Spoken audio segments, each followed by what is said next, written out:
Hello everyone.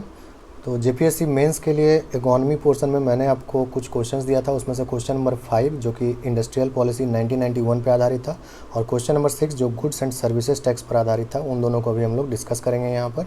दोनों बहुत important topic है, तो इसको हम लोग अभी सैम्पल आंसर के फॉर्मेट में देखेंगे और थोड़ा बहुत डिस्कस भी करेंगे कि क्या कुछ था इसमें। ठीक है, तो आइए स्टार्ट करते हैं। तो क्वेश्चन नंबर 5 जो था वो था, What were the significant provisions of the new industrial policy of 1991? Why the need for a new industrial policy is being felt? 1991 की नई औद्योगिक नीति के महत्वपूर्ण प्रावधान क्या थे? नई औद्योगिक नीति की आवश्यकता क्यों महसूस की जा रही है? ये आपका क्वेश्चन था। तो अगेन, जब इंडस्ट्रियल पॉलिसी का बात हो रहा है, मैंने आपको कहा है पहले आप छोटा सा इंट्रोडक्शन देंगे। इंट्रोडक्शन मैंने यहाँ पर दिया कि कैसे जुलाई 1991 में लागू किया गया था कांग्रेस गवर्नमेंट के द्वारा ये इंडस्ट्रियल पॉलिसी, है ना। इसमें 4 मुख्य बात किया गया था। एक इंडस्ट्रियल लाइसेंसिंग से संबंधित था, दूसरा एफडीआई से संबंधित था, तीसरा पब्लिक सेक्टर पॉलिसी से संबंधित था, और चौथा एमआरटीपी एक्ट से संबंधित था, जिसका ये फुल फॉर्म होता है monopolies and restrictive trade practices act 1969। तो ये 4 जो है मुख्य मुद्दा था 1991 रिफॉर्म्स का, या कह सकते हैं 1991 इंडस्ट्रियल पॉलिसी का। 1991 इंडस्ट्रियल पॉलिसी जो है वो एक बीओपी क्राइसिस यानी बैलेंस ऑफ पेमेंट क्राइसिस के बैकग्राउंड में वो लागू हुआ था। ठीक है, तो ये सब बैकग्राउंड थोड़ा बहुत आपको जानना चाहिए, इसको पढ़िएगा। फिलहाल हम लोग अपने क्वेश्चन पे कंसंट्रेट करते हैं, और क्वेश्चन का जो पहला हिस्सा था कि क्या कुछ प्रोविजंस था, वो उसको पहले हम लोग कवर करते हैं। तो की प्रोविजंस में सबसे पहले एबोलिशमेंट ऑफ इंडस्ट्रियल लाइसेंसिंग पॉलिसी, जिसको डी लाइसेंसिंग भी कहते हैं, है ना। सबसे पहला पॉइंट आप ये बता सकते हैं।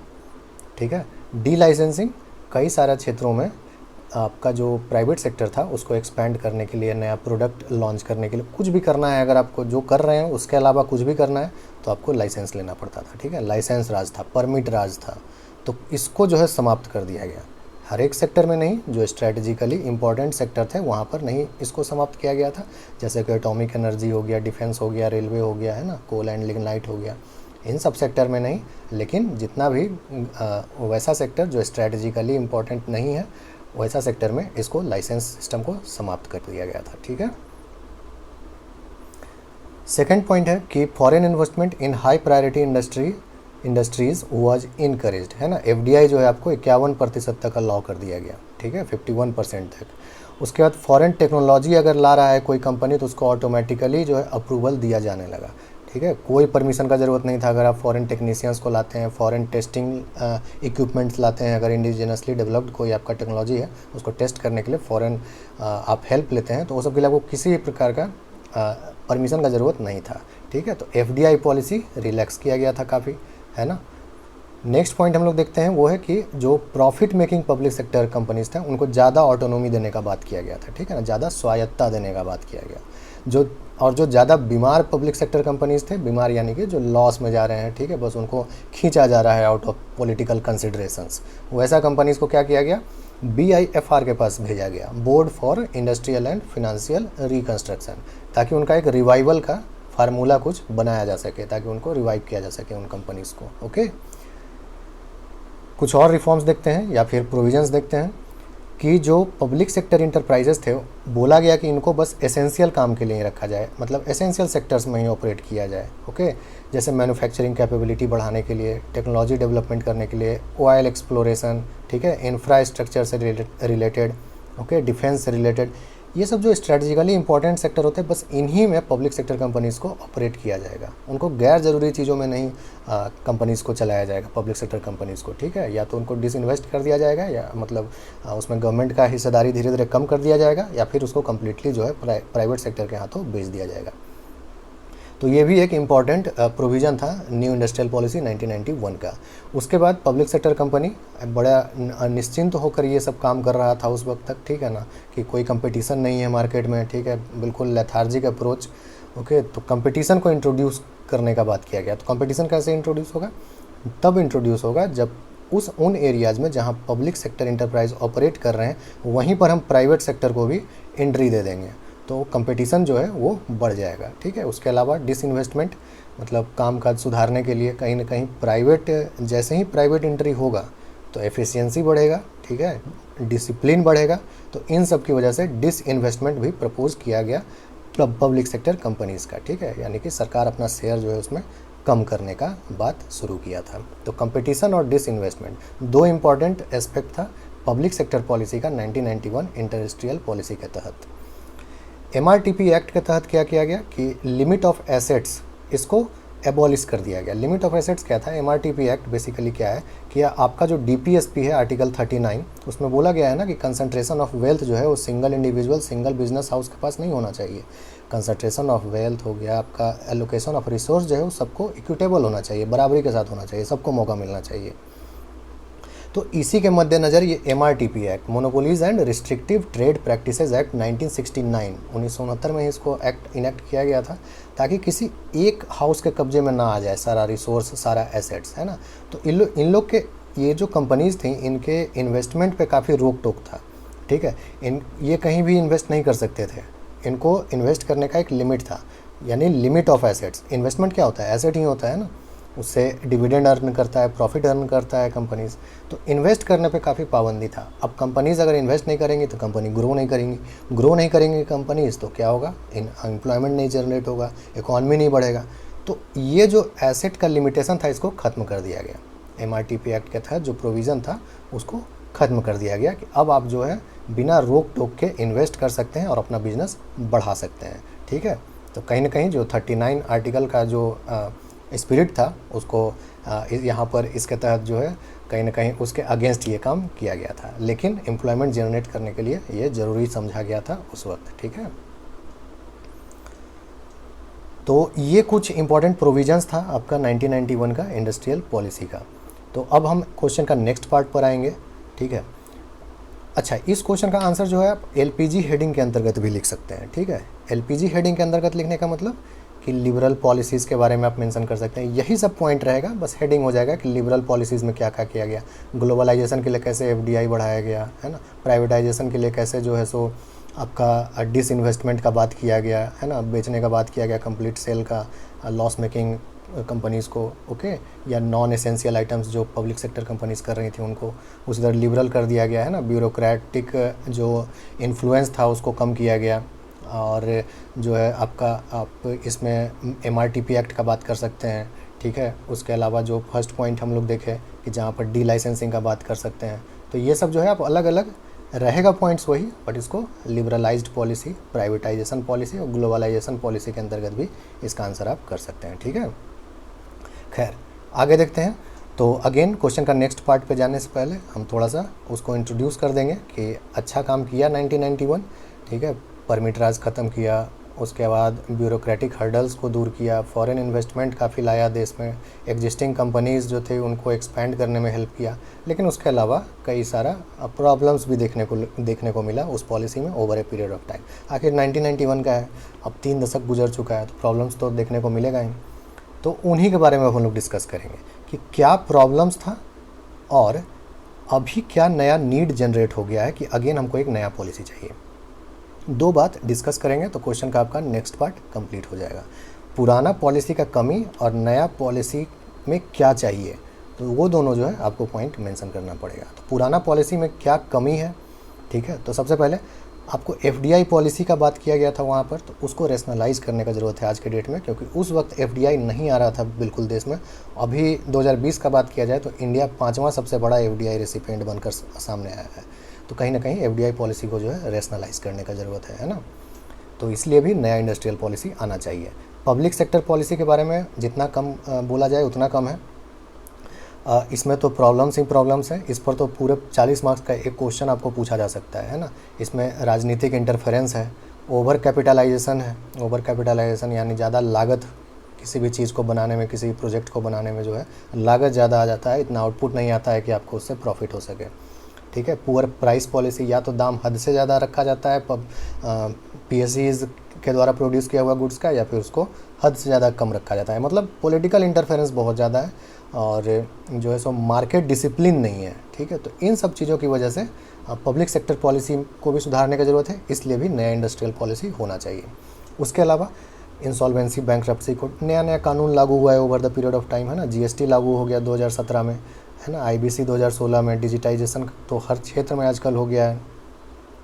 इंडिया का रैंक काफ़ी सुधरा है ईज़ ऑफ डूइंग बिजनेस में, है ना। जो वर्ल्ड बैंक का डूइंग बिजनेस रिपोर्ट आता है उसमें इंडिया का रैंक भी काफ़ी सुधर चुका है। तो इसको अगर और बेहतर करना चाहते हैं तो जो इम्पॉर्टेंट आपका प्रोविजंस है इंडस्ट्रियल पॉलिसी का, उसको जो है चेंज करने का ज़रूरत है।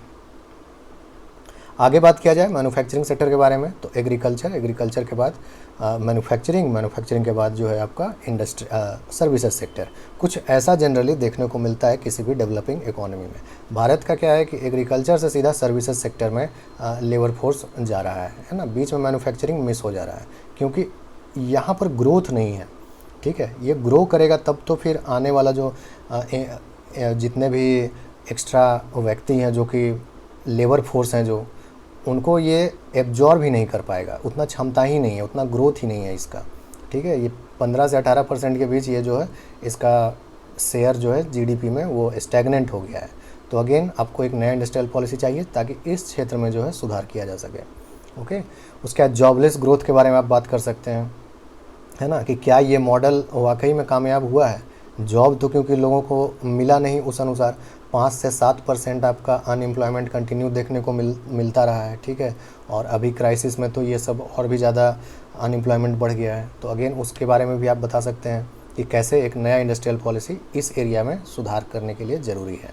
उसके अलावा लेबर डिस्प्लेसमेंट का प्रॉब्लम को आप डिस्कस कर सकते हैं कि कैसे छोटे छोटे गुड्स, छोटे छोटे सेक्टर्स में भी फॉरेन मल्टीनेशनल कंपनीज़ को इनवाइट किया जा रहा है। तो लोकल जो लोग उसको ट्रेडिशनली मैन्युफैक्चर करते आ रहे थे, ठीक है ना, स्मॉल कंज्यूमर गुड्स, वो सब चीज़ का जो लेबर है वो अब डिस्प्लेस हो रहा है, ठीक है। उसको वो काम करना उसको प्रॉफिटेबल नहीं लग रहा है, ठीक है। तो अगेन वो भी अनएम्प्लॉयमेंट का शिकार हो रहा है।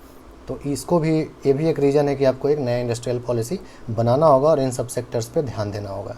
उसके बाद एग्रो बेस्ड और एग्रीकल्चर वगैरह इंडस्ट्रीज़ का जो है, एग्रीकल्चर और एग्रो बेस्ड इंडस्ट्रीज़ का तो बिल्कुल नहीं के बराबर ही बात था। आप लोग देखें वहाँ पर इंडस्ट्रियल पॉलिसी 1991 में, तो अगेन उस पर भी फोकस करना ज़रूरी है, ठीक है। बहुत बड़ा हिस्सा जो है एम्प्लॉयमेंट जनरेशन में वो एग्रीकल्चर का ही होता है। तो अगेन इसको नेगलेक्ट नहीं किया जा सकता है। और फिर हमको एग्रीकल्चर सेक्टर में देखा जाए तो किसानों का आय जो है दुगना करने का लक्ष्य रखा गया है 2022 तक। तो जब तक इन सब में सुधार नहीं किया जाएगा वो लक्ष्य जो है पूरा नहीं होगा। तो इसलिए भी नया इंडस्ट्रियल पॉलिसी आना चाहिए और उसमें एग्रो बेस्ड इंडस्ट्री, उसका एक महत्वपूर्ण स्थान होना चाहिए, ठीक है। उसके अलावा आप देखिए कि अब 4th इंडस्ट्रियल रिवॉल्यूशन का बात हो रहा है ना। फर्स्ट इंडस्ट्रियल रिवॉल्यूशन जो था आपका वो क्या था, स्टीम पे आधारित था। दूसरा इलेक्ट्रिसिटी पे आधारित था, दूसरा आपका इंडस्ट्रियल रिवॉल्यूशन। तीसरा क्या था, कंप्यूटर्स पे आधारित था, ठीक है। और अब चौथा इंडस्ट्रियल रिवॉल्यूशन आ गया है जहाँ पे हाई एंड इलेक्ट्रॉनिक्स है, artificial intelligent, internet of things और क्या कुछ का बात नहीं हो रहा है। तो अगेन अब जब नए ज़माने के साथ चलना है तो आपका पॉलिसी भी नया होना चाहिए। तो ये भी एक रीज़न है कि आपको एक नया पॉलिसी होना ही चाहिए। तो इंडस्ट्रियल पॉलिसी जो है वो IMF के द्वारा सुझाया गया था, ठीक है। काफ़ी सारा आप BOP क्राइसिस, अगर थोड़ा वो भी आपको बैकग्राउंड पता होगा तो जो बैलेंस ऑफ पेमेंट क्राइसिस में इंडिया फंसा था उस वक्त, तो उसी के अंतर्गत IMF जो है सो कुछ शर्त वगैरह रखा था हेल्प करने के लिए। तो ये जो हमारा इंडस्ट्रियल पॉलिसी था काफ़ी हद तक उससे प्रभावित था, है ना। तो इसीलिए अब जो है, जबकि इंडिया ये सब प्रॉब्लम तो अब रहा ही नहीं बिल्कुल इंडिया में, ठीक है। तो अब जब ये सब नहीं है तो ऐसा प्रभाव से जो इंडस्ट्रियल पॉलिसी बना था कहीं ना कहीं उसको अब छोड़ने का वक्त आ गया है और एक नया इंडस्ट्रियल पॉलिसी आना चाहिए। इसके अलावा आप कुछ डाटा यूज कर सकते हैं कंक्लूड करने के लिए, है ना। कंटिन्यूसली आपका अनएम्प्लॉयमेंट 5 से 7% बना हुआ है। पोवर्टी आपका जो है सो लगभग 1/4 पॉपुलेशन पुअर है ना। उसके बाद इन इक्वालिटी की बात किया जाए तो गिनी कोफिशिएंट कंटिन्यू 30% से ऊपर रहता है ना। तो इन इक्वालिटी भी है काफ़ी। तो जब अनएम्प्लॉयमेंट है, पोवर्टी है ना, इन इक्वालिटी है, तो हर तरह का बेसिक जो डेवलप करने के लिए बेसिक जो रिक्वायरमेंट होना चाहिए वही नहीं पूरा हो रहा है, तो ऐसा पॉलिसी का फिर क्या ही मतलब है, ठीक है। तो कहीं ना कहीं आपको जो है पॉलिसी चेंज करने का ज़रूरत अब महसूस किया जाने लगा है। तो इस तरह से क्वेश्चन का आप सेकंड पार्ट आंसर कर सकते हैं। ओके, तो इस क्वेश्चन को यहीं पे एंड करते हैं। आई होप कि आपको थोड़ा सा इससे हिंट मिला होगा कि कैसे आपको आंसर करना है इस तरह का क्वेश्चंस को, है ना। नेक्स्ट क्वेश्चन जो था वो गुड्स एंड सर्विसेज टैक्स के ऊपर था। ये बिल्कुल आसान क्वेश्चन है, ठीक है, ये बिल्कुल फैक्चुअल है। सैलिएंट फीचर्स पूछा जा रहा था आपको और बेनिफिट्स पूछा जा रहा था। इसमें ज़्यादा कुछ एक्सप्लेन नहीं करूँगा मैं, ठीक है, इसको बस आपको सैम्पल आंसर में दिखा देता हूँ। आप वीडियो पॉज करके आप पढ़ सकते हैं इसको, ठीक है। तो अगेन पहले छोटा सा इंट्रोडक्शन जीएसटी के बारे में। वैसे 1 जुलाई 2017 को लागू हुआ था। इनडायरेक्ट टैक्स सबको एक दूसरे में सब्ज्यूम कर दिया गया है ना, एक सिंगल टैक्स में सब्ज्यूम कर दिया गया, और इसका सक्सेसफुल इम्प्लीमेंटेशन अगर होता है तो जीडीपी लगभग 2% बढ़ सकता है। ये एक तरीका है इंट्रोड्यूस करने का। आप कैसे भी कर सकते हैं। आप जीएसटी के बारे में बता सकते हैं कि जीएसटी कैसे एक डेस्टिनेशन बेस्ड टैक्स है, ठीक है, और इस समय लागू किया गया था फलाना कॉन्स्टिट्यूशनल अमेंडमेंट एक्ट से। तो ये जो इंट्रोडक्शन होता है ये आपके ऊपर निर्भर करता है। जो भी क्वेश्चन है उससे रिलेवेंट, उससे संबंधित एक इंट्रोडक्शन आप लिख सकते हैं छोटा सा। उसके बाद मेन फीचर्स पे अगर आया जाए तो आप इसका जितना भी प्रोविजंस है, पहले बेनिफिट्स छोड़ करके अभी प्रोविजंस पे आइए और प्रोविजंस को आप मेंशन कर सकते हैं। जैसे अल्कोहल फॉर ह्यूमन कंजम्पशन है ना, इंडस्ट्रियल कंजम्पशन वाले अल्कोहल पे जीएसटी लगता है, ह्यूमन कंजम्पशन वाले अल्कोहल पे नहीं लगता है, ठीक है। तो और पेट्रोलियम प्रोडक्ट्स इन पे भी नहीं लगता है। तो ये सब आप मेंशन करना शुरू कर सकते हैं एक लाइन से, है ना। सेंट्रल टैक्सेस कौन कौन सा सब्ज्यूम हुआ है ना, जैसे central excise duty, duties of excise, additional duties of excise, countervailing duty, है ना। स्टेट टैक्सेस कौन कौन सा सब्ज्यूम हुआ, स्टेट वैट, सीएसटी, है ना, luxury tax, entry tax, entertainment tax, ये सब टैक्स जो है सब्ज्यूम हुआ। तो आप जो है सो जनरली अभी क्या कर रहे हैं, फीचर्स बता रहे हैं कि आपका जो जीएसटी था उसमें क्या क्या था।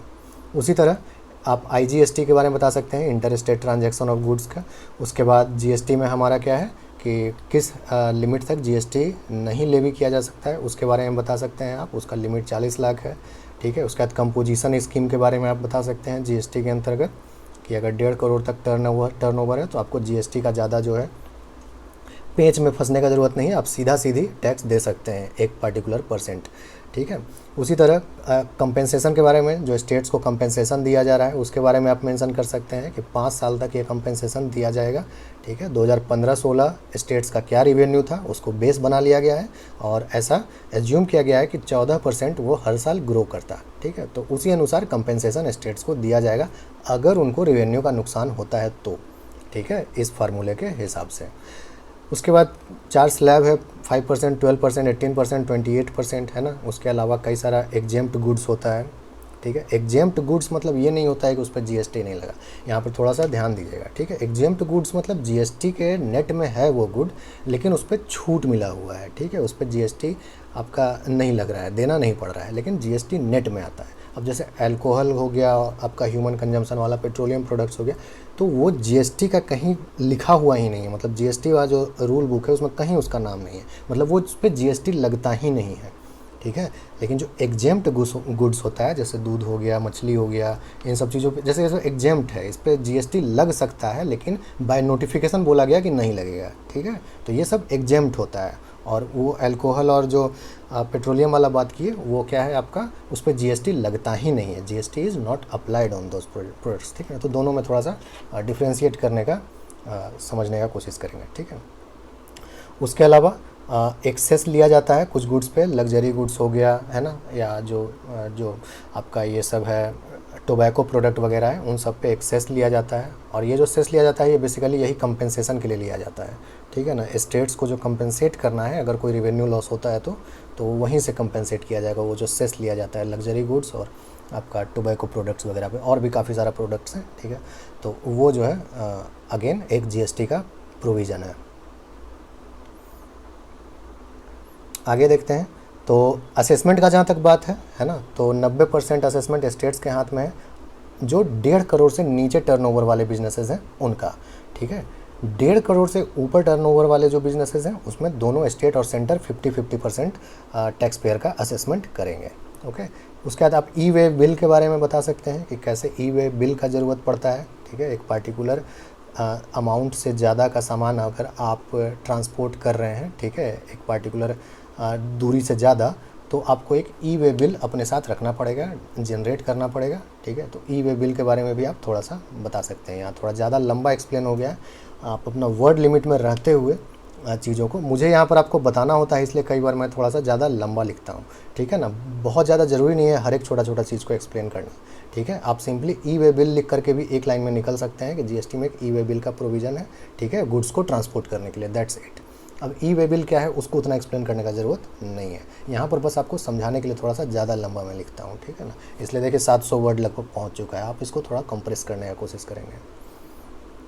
जीएसटी काउंसिल के बारे में फिर बता सकते हैं आप, आर्टिकल 279 मेंशन कर दीजिए थोड़ा, और कैसे जीएसटी काउंसिल का फंक्शन क्या है थोड़ा सा आप उसके बारे में मेंशन कर सकते हैं, ठीक है। तो ये सब कुछ प्रोविजंस है, 10-11 प्रोविज़न आप जीएसटी के बारे में बता दिए, इनफ है, उतना वर्ड लिमिट भी आपके पास नहीं रहता है, ठीक है। अगला पार्ट था कि बेनिफिट्स क्या है जीएसटी का, वो भी आपको लिखना है। तो जीएसटी के बारे में अगेन बेनिफिट्स को लिखने से पहले थोड़ा सा आप उसको जो है इंट्रोड्यूस कर दीजिए कि कैसे बैरियर्स को ख़त्म किया है इंटर स्टेट ट्रेड में, है ना, ट्रांजैक्शन कॉस्ट कम किया है, कैस्केडिंग इफ़ेक्ट को जो है वो कम किया, तो मेक इन इंडिया प्रोग्राम को जो है बल दिया है, ठीक है। तो कैसे मल्टी लेयर्ड इनडायरेक्ट टैक्स था, ढेर सारा टैक्स था, उसको सब्ज्यूम किया, ये सब इंट्रोडक्शन में थोड़ा सा यहाँ पर लिख दीजिएगा। आप इसको पढ़ लीजिएगा वीडियो पॉज करके, इसमें समझाने लायक कुछ है नहीं, जीएसटी जो है ऑलरेडी बहुत पॉपुलर टॉपिक है। बेनिफिट्स पर आते हैं, तो बेनिफिट्स में क्या है कि इनडायरेक्ट टैक्स पेयर्स का नंबर में काफ़ी इंक्रीज़ हुआ है ना। अगर इकोनॉमिक सर्वे का बात किया जाए 2018 का, तो बोला कि लगभग 34 लाख इनडायरेक्ट नए टैक्स पेयर जुड़े हैं, ठीक है ना, यानी 34 लाख नए बिजनेसेस जो हैं अपने आप को इनरोल किए हैं टैक्स नेट में, ठीक है। तो ये एक बेनिफिट हुआ कि ज़्यादा रिवेन्यू आएगा, टैक्स कंप्लायंस वगैरह बढ़ेगा, है ना।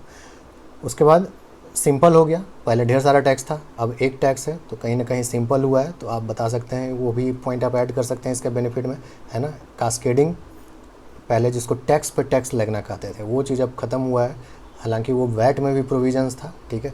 तो ये चीज़ जो है अगेन जीएसटी में भी ये जो है ख़त्म किया गया है, टैक्स पे टैक्स लगना, यानी कि डबल टैक्सेशन भी इसको कहते हैं, ठीक है। ये आपको समझने के लिए थोड़ा सा वैट आपको समझना पड़ेगा, ठीक है। अभी क्वेश्चन का डिमांड वो नहीं है तो उसको रहने देते हैं, बट आप यही समझ लीजिए कास्केडिंग वर्ड ये ज़रूर आप याद रखेंगे, ठीक है ना। इसको जो है वो पार्टिकुलर टर्म ही यूज़ किया जाता है उस चीज़ के लिए, ओके। ये ऑलरेडी टैक्स दिया हुआ है, तो जो प्रोडक्ट का कॉस्ट है उसमें टैक्स इंक्लूडेड रहता है, जब उस पर अगेन कोई नया टैक्स लगाया जाता है तो मतलब एक तरह से टैक्स पे टैक्स लग रहा है, ठीक है। अभी क्या है नए वाले में, सिर्फ जो वैल्यू ऐड होता है गुड्स का, ठीक है, कहीं पर किसी फैक्ट्री में वैल्यू में जो एडिशन हुआ सिर्फ उस एडिशन पे ही टैक्स लगता है, ठीक है। तो ये सब चीज़ जो है फॉर अनदर डे, इसको अभी रहने देते हैं। बस समझिएगा कि टैक्स पे टैक्स अब नहीं लग रहा है, ठीक है, जीएसटी का ये भी एक बेनिफिट है। All tax payers services such as registration, return, payments etcetera are available online. आपको पता ही है जीएसटी का सारा काम जो है ऑनलाइन होता है, तो ये भी अगेन एक बेनिफिट है, ठीक है ना, पेपर वर्क कम हो गया है। उसके बाद बिजनेस जो है, GST makes doing business in the country tax neutral irrespective of the choice of place of doing business. GST से क्या फ़ायदा हुआ, आप कहीं भी बिजनेस कीजिए, टैक्स का हिसाब किताब वही रहेगा, तो इससे क्या होगा कि बिज़नेस हर एक एरिया में समान रूप से फैलने में हो सकता है मदद मिले, तो ये भी एक बेनिफिट है जीएसटी का, ठीक है। और वर्ल्ड बैंक का अगर बात किया जाए तो वर्ल्ड बैंक एक ऑब्जर्वेशन दिया था कि ये सबसे क्रूशियल रिफॉर्म है जीएसटी, जिसकी वजह से इंटर स्टेट चेक पोस्ट वगैरह जो ख़त्म हो गया, उसकी वजह से इंडिया का कम्पिटिटिवनेस काफ़ी बढ़ेगा, गुड्स सस्ता हो जाएगा क्योंकि ट्रांसपोर्टेशन कॉस्ट कम होगा, ठीक है। और इसकी वजह से क्या होगा, इंडिया का गुड कम्पिटिटिव होगा इंटरनेशनल मार्केट में, तो अगेन ये भी जो है जीएसटी का एक बेनिफिट है, ओके। उसके बाद अगेन वही पॉइंट को यहाँ पर एलाबोरेट किया गया है, ठीक है, कि यूनिफॉर्मिटी इन टैक्स रेट जो है वो काफ़ी आगे तक काम आएगा इंडिया का प्रोडक्ट को कम्पिटिटिव बनाने में इंटरनेशनल मार्केट में, ठीक है। तो वहाँ पर बात किया गया इंटर स्टेट चेक पोस्ट के एलिमिनेशन का वर्ल्ड बैंक बात किया पिछले पॉइंट में, और यहाँ पर यूनिफॉर्मिटी ऑफ टैक्स का बात किया गया, हालांकि दोनों एक ही एंड को अचीव कर रहा है, ठीक है।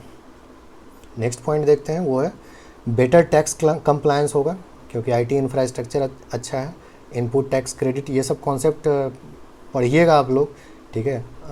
हर चीज़ यहाँ पर समझाना संभव नहीं है क्योंकि ये उस चीज़ का क्लास नहीं हो रहा, तो बट ये सब चीज़ पढ़िएगा, इनपुट टैक्स क्रेडिट क्या होता है ना, e way bill, cascading effect, VAT का कंसेप्ट अगर आपका क्लियर रहेगा तो जीएसटी आपको अच्छे से समझ में आएगा। तो again there is an in built mechanism in the design of GST that would incentivise tax compliance by traders, है ना। सबको आईटीसी चाहिए, इनपुट टैक्स क्रेडिट चाहिए, तो ये तो तब मिलेगा ना जबकि आप कंप्लायंट रहेंगे। आप खुद कंप्लायंट ही नहीं है तो फिर ये सब चीज़ का बेनिफिट आपको नहीं मिलेगा, ठीक है। तो अगेन इसकी वजह से भी ऐसा मैकेनिज़्म है, ऐसा ढंग से ये डिज़ाइन ही किया गया है कि कंप्लायंस अपने आप बढ़ रहा है, ठीक है। इसलिए पहले पॉइंट में हम लोग देखें कैसे 34 लाख नया टैक्स पेयर जुड़ा था एक साल के अंदर, वो 2018 का इकोनॉमिक सर्वे का ऑब्जर्वेशन था, है ना। तो ये जो है इन बिल्ट मैकेनिज़्म है इसमें, ठीक है ना। GST is expected to decrease the cost of collection of tax revenue, है ना। टैक्स रेवेन्यू जो कलेक्ट हो रहा है, सरकार जो कलेक्ट कर रहा है उसमें कम खर्चा आप सरकार को आएगा, ठीक है ना। टैक्स कलेक्शन में भी तो खर्चा आता है, तो वो भी जो है जीएसटी लागू होने से कम हुआ है क्योंकि सारा काम जो है ऑनलाइन हो रहा है।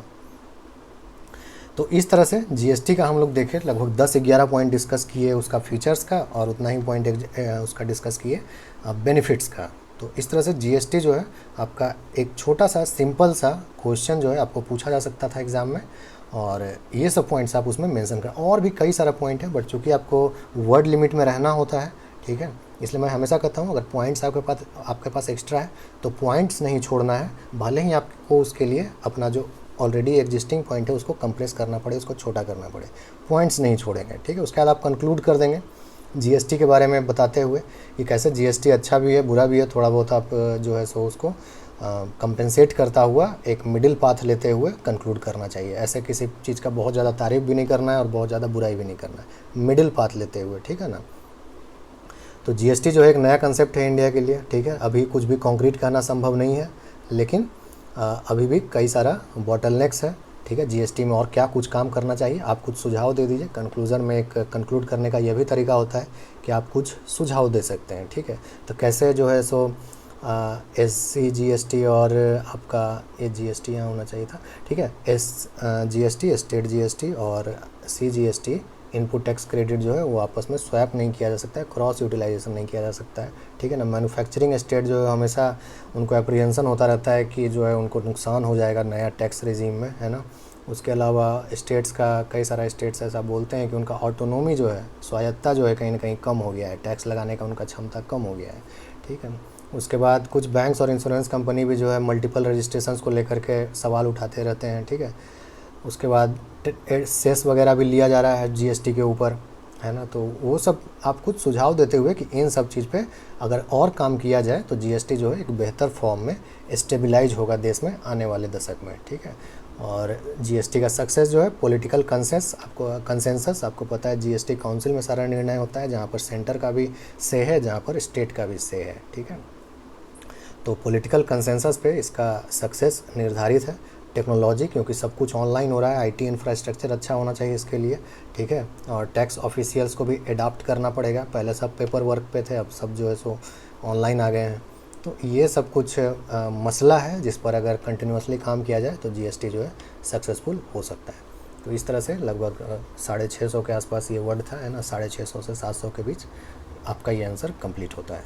तो इस तरह से अपना आंसर को लिखने का कोशिश करेंगे, ठीक है। आने वाले समय में और भी सब्जेक्ट का या इकोनॉमी वाला ही आगे नेक्स्ट टॉपिक्स पे मैं और क्वेश्चंस आपको दूंगा और उसको फिर हम लोग डिस्कस करेंगे, ठीक है। तो आज का सेशन यहीं पर एंड करते हैं।